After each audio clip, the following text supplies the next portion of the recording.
Hey everyone. Hello. Is this working? Okay.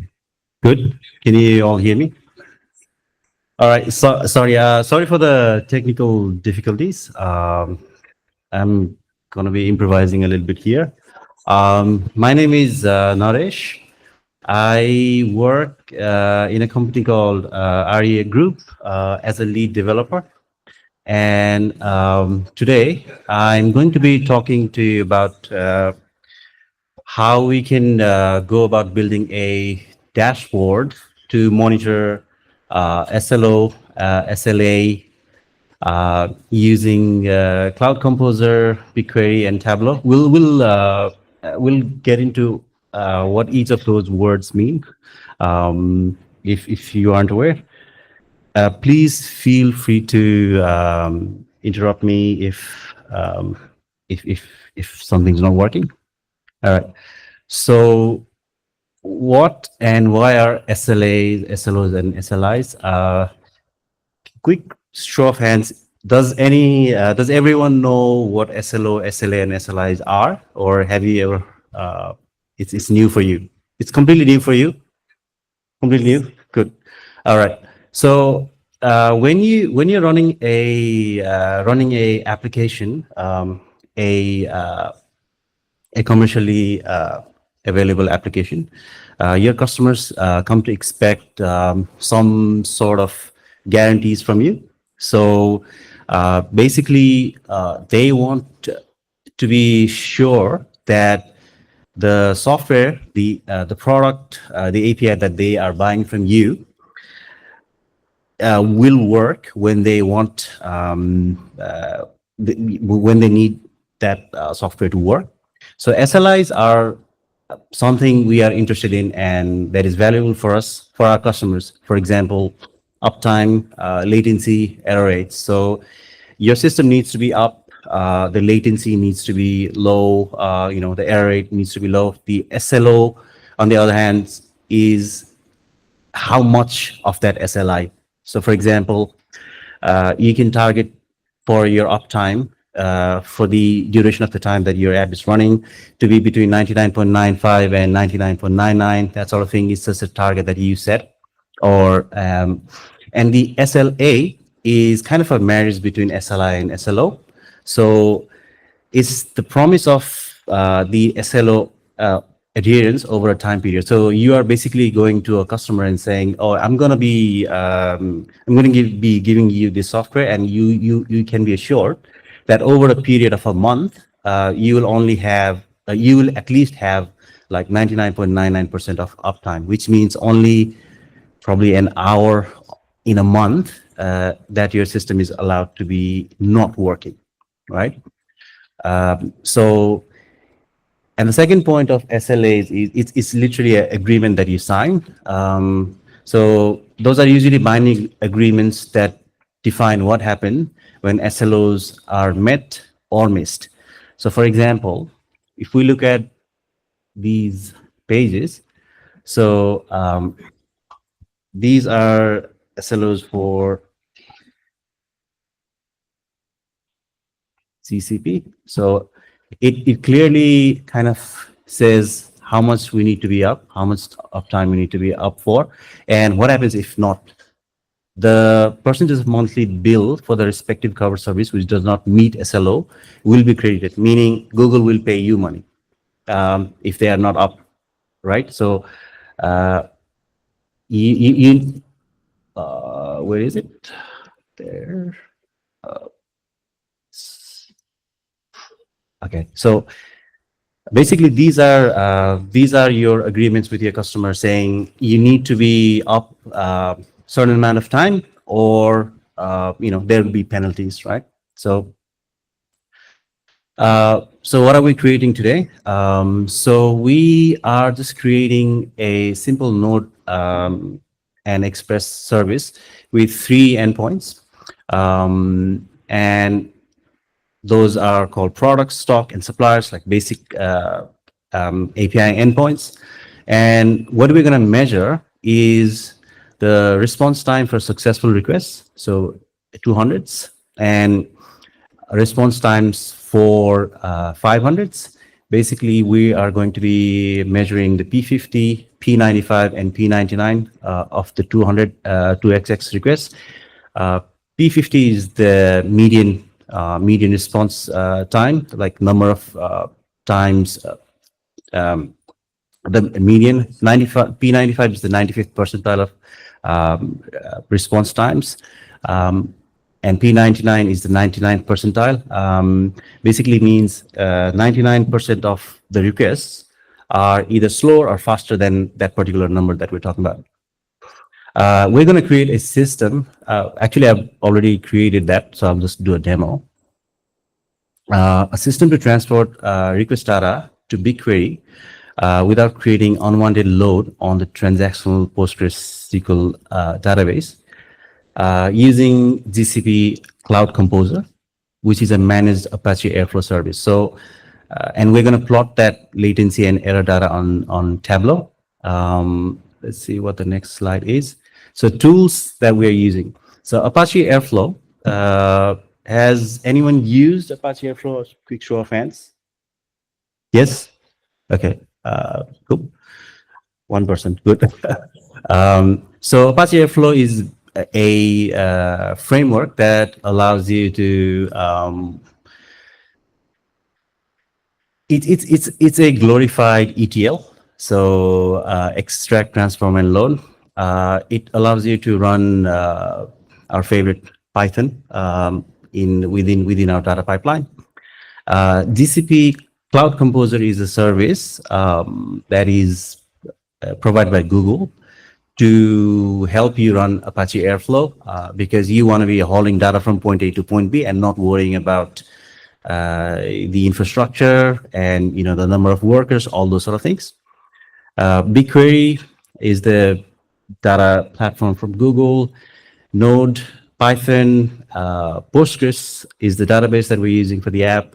Autocannon is a little tool that allows you to test load test your applications. Postman is something that we're going to be using to test the thing. Here's a simple architecture for what I've kind of tried to build. So Autocannon will fire these sort of requests into these three endpoints. This will record all that information into this Postgres database down here, which is and on the side there is this Apache Airflow installation that is reading from that database in a schedule and pushing the data to BigQuery. And then Tableau can go and read data from that BigQuery, where all the data about your API products are available, right? This is one of the many ways. Like this is not even, this is not the only way. This is one of the many ways that you can actually do it. This is the way approach that I've chosen today. I'll try to go into demo and see if the demo gods are with me today. All right. Okay. All right. All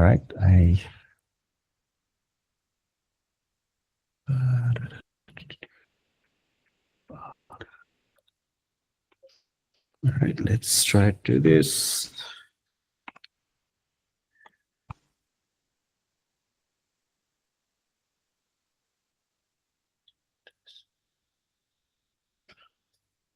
Okay, so if we look at the architecture that we have here, the Apache Airflow should be running in GCP, but I had some problems running the Apache Airflow in GCP, basically because it was costing me too much money to run it.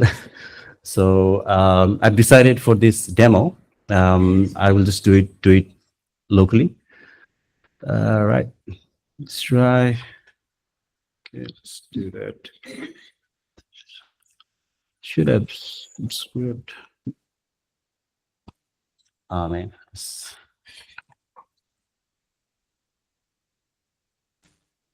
All right. So what I'm doing right now is running the service application and the database and the Apache Airflow containers. As you can see, like why then I can't. Sure. Yeah. But, all right. Okay. Good. Yeah. So basically, this is a couple of Docker Compose files. And as you can see in the Airflow, you have bunch of these things that you need to be maintaining. And that's one of the reasons we might want to use something, a managed service like Compose, Cloud Composer.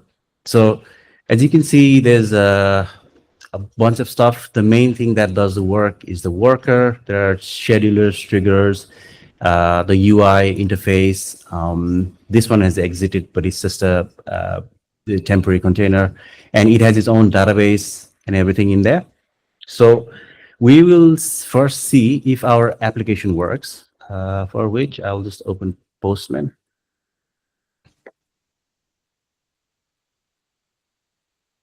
All right. So if I just go and hit, has has everybody used Postman or something similar? Okay, cool. Yeah. All right. So if I send that request, something should be coming back. Yeah. So there's a bunch of things that are being returned. So if I do that, it's just a list of products. It's a list of suppliers for those products. Just a bunch of dummy data, stock, and yeah. So bunch of things that it, just dummy data that a a website might use, right? So the next thing that I'm going to do, so this is like one request each, right? So what I'm going to do is try to fire up a script, which is this one. If I can see, okay, this is not fun. What this does is it just constantly hits these three API endpoints, try to generate some dummy data, right? So what I am going to do is, if I can find my, okay, where it is, okay. So I'm just go to a new one and then go like /generate request. So this is just running bunch of tests. Sorry, just those requests to the API endpoints that we just saw. And it will write, bunch of dummy data to our database. Now we have the Apache Airflow instance running in the background. So what we can do now is go into Apache Airflow. Let's do that. So that's the UI for Apache Airflow.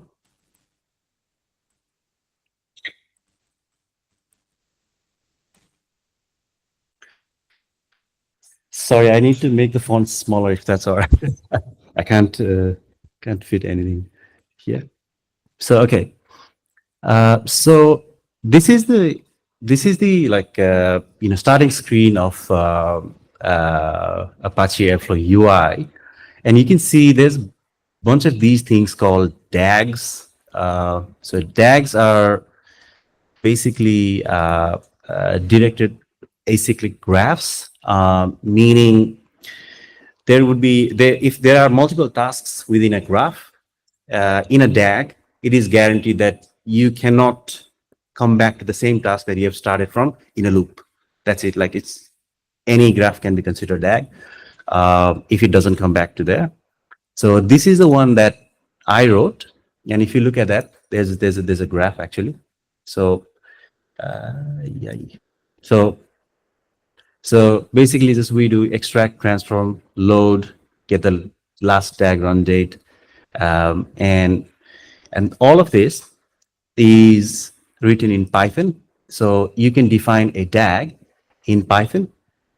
So the way you do it is you just write a Python file. Well, I'm not a Python expert, so if you see something funky in here, please let me know. But as you can see, your data pipelines can be literally just written as these sort of functions that run one after other, and it's nothing special. It's just Python code. So this one's the name of this one is Postgres to BigQuery DAG. It's quite obvious what it does. It runs every 5 minutes. Its max active runs and concurrency is 1, so only one thing runs at a time. Default is 16. That's if you run in default mode, you might lose a bit of money, just like I did, paying BigQuery bills. So what we do in here is in this one we get the last tag run rate, and we connect to the database that we were writing earlier. So we had this thing going on in the background, and this thing writes stuff in our database,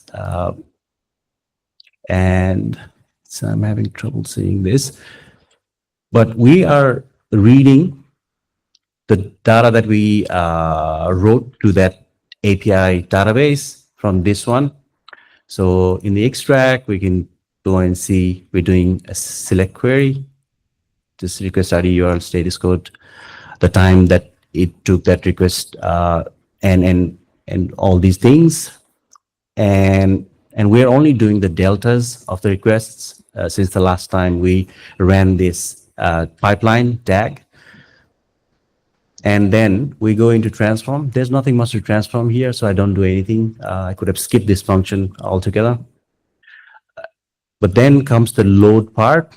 This is where we actually load the data to BigQuery. So we get the deltas, meaning the difference in data from the last time the DAG was run, and then we push it into BigQuery. And that's it. This is all that this DAG does. So if you click on each of these, you will be able to see what code exactly it runs, right? What it, and you can see some logs as well.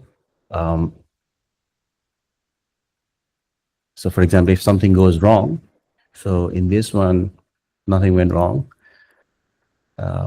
Logs, you can see more runs in here. So you can see like there were 353 requests that need to be inserted into BigQuery. So you can see that over here.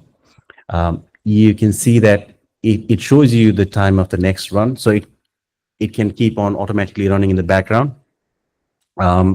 So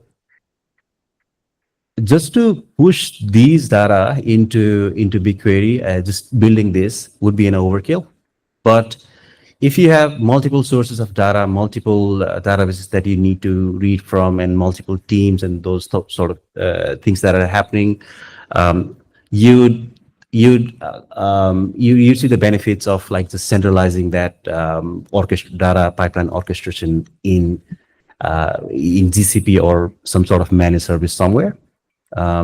So once we just saw that it did something, right? Inserted some rows into that data set in BigQuery. So if you go to BigQuery, so that's the actual table. If we look at a preview, we can see it has inserted something from my local machine into these. See, where is my, okay. So if I scroll all the way to here, it gives me like a status code, time taken, everything. And because it runs in a schedule, I don't need to worry about it. It just keeps on pushing the data. So if I go and run that thing again, so this time I'm going to run it for a little bit longer. So I'm going to run it for maybe 5 minutes. So 300, so 300 seconds.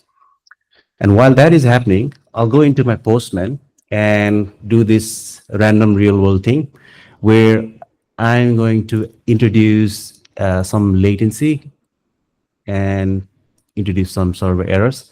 Basically, what will happen start to happen is if I go and click in here, instead of getting nice, oh, is it? I think it's crashed. Let's go back. Oh, it crashed by itself. Awesome. I didn't need to make it crash. But anyway, we already have the data that we need. Making request to this APIs, right? Yes. And these APIs being read by Apache and sending to Bigquery. Yes. So if Apache is working as a scheduler, how much do you request? Yeah, the scheduler just runs this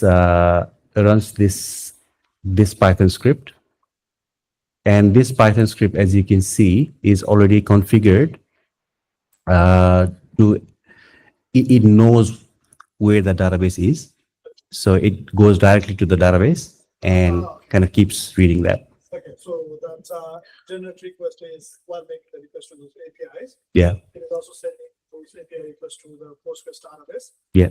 And this Apache employee is reading that request from that database and sending to Bigquery. Yeah. So, okay.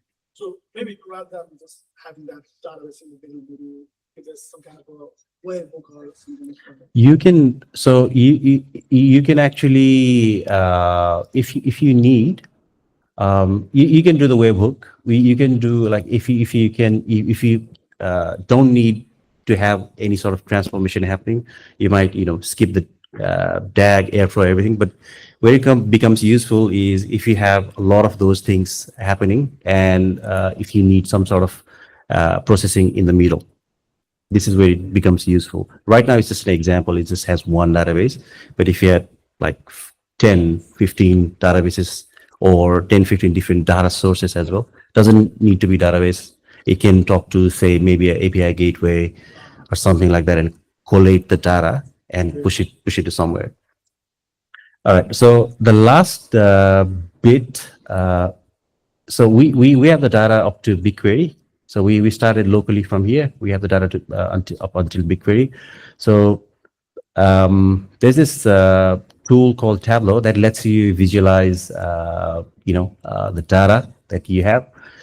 So what I want to show you is if I go there and reload that.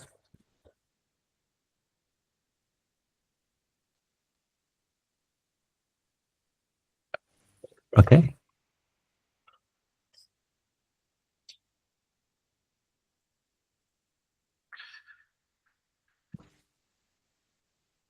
Right, anytime now. So what I've done is created some dashboards, maybe from the data that we saw. Yeah, it's probably a bit hard to see. It's hard for me to see as well. Okay.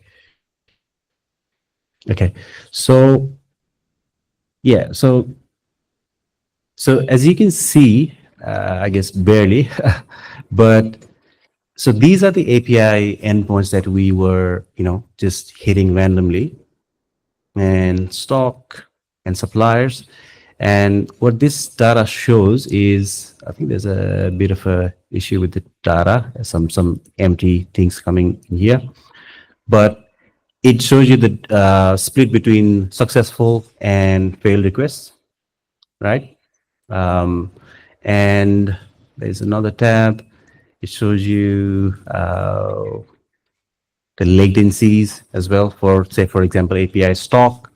The latency of 99% of requests is more than 1.6 seconds. That allows you to go in and fix the problem, dive deeper into the problem. If there's something wrong going on with the API, it lets you dive deeper, and it won't, this will just show you, but yeah, so this is, yeah, and then there's the latency of errors. So if we want the our API to be usable, we want our API to fail fast when there is a problem. We want the circuit to be broken, not take like 10 seconds, 15 seconds to give you back a 500 error response. So we can check what's happening there. It's the P50 median time is 43 milliseconds for failing. So yeah, that's I think that's about it. Yeah, all done. Thank you. Any questions? Anything? Anyone? All good.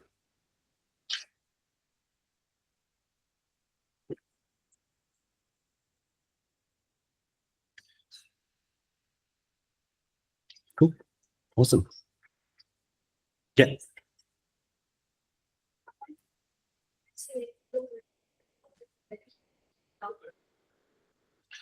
Sorry.